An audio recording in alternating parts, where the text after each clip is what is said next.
जैसे हमने फाइंड किया था coefficient of self induction of a long solenoid, अब फाइंड कर रहे हैं coefficient of mutual induction between two long coaxial solenoids. Diagram बनाने की वैसे कोई रिक्वायरमेंट इसमें है नहीं खास, फिर भी आप बना लीजिए।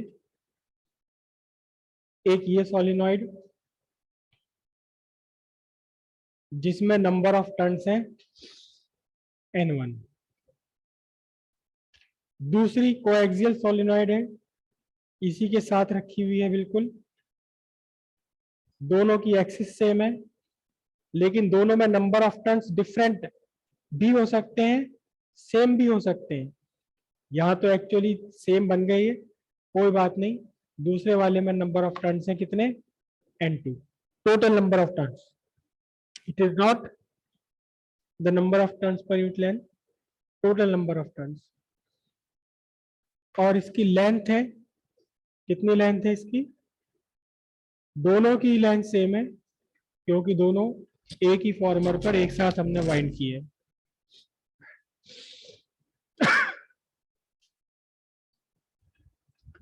आपने किसी एक कॉइल में, सपोज आपने इसमें एक करंट स्टैब्लिश कर दी, कितनी करंट स्टैब्लिश कर दी, आई, तो फिर magnetic field induced by first coil, जिसे आप कह सकते हैं प्राइमरी, इसे आपने क्या कहा,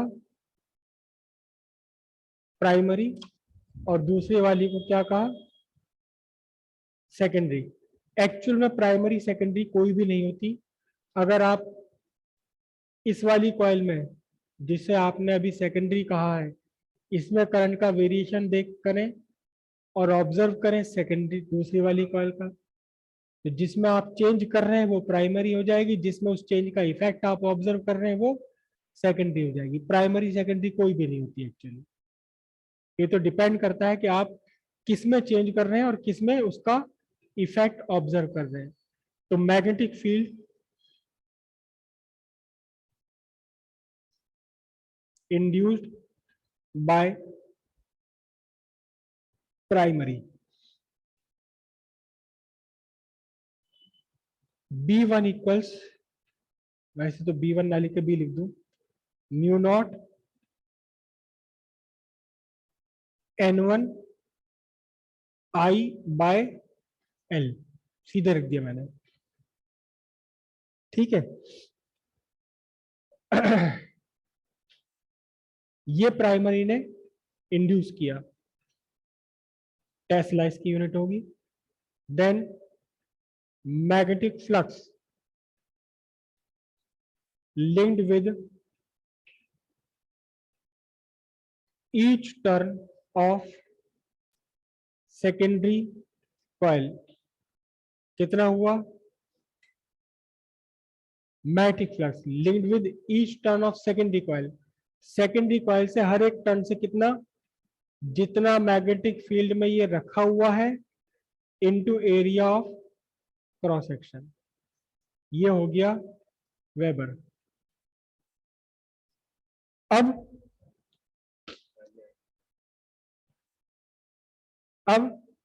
magnetic flux linked with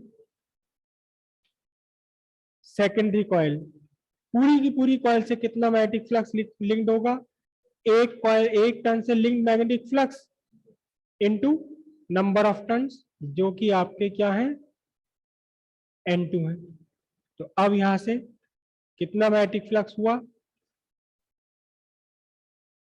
mu naught N1 N2 I A by L weber. लेकिन अभी आपने डेफिनेशन में क्या बोला था, by the definition of coefficient of mutual induction, by the definition of coefficient of mutual induction, इसको कोएफिशिएंट वर्ड हटा के सीधे सीधे म्यूचुअल इंडक्शन भी लिख देते हैं।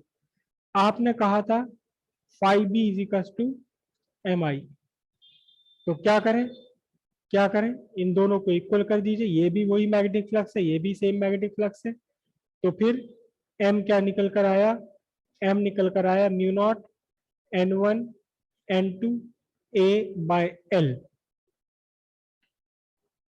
हेनरी, कैपिटल एच से लिखेंगे। ठीक है, अगर क्या है ये एयर भरी हुई है इसके अंदर, दोनों कॉइल्स के बीच में अगर एयर है तो आंसर आ रहा है ये आपका म्यू नॉट। क्या चीज है यहाँ, म्यू नॉट है magnetic permeability of free space. लेकिन if a medium of magnetic permeability mu is completely filled, completely filled याद रखना, अगर पार्शियली फिल्ड है तो बदल जाएगा हिसाब। पार्शियली फिल्ड आपके स्कोप के बाहर है तो m इज इक्वल टू बन जाएगा आपका mu N1 N2 A/L Henry, या इस म्यू को आप क्या रख सकते हैं m is equal to mu naught mu r N1 N2 A/L henry. यहाँ म्यू आर क्या चीज है, यहाँ म्यू आर क्या है, यहाँ म्यू आर है relative magnetic permeability of medium. इसकी हेडिंग आपने लिखनी है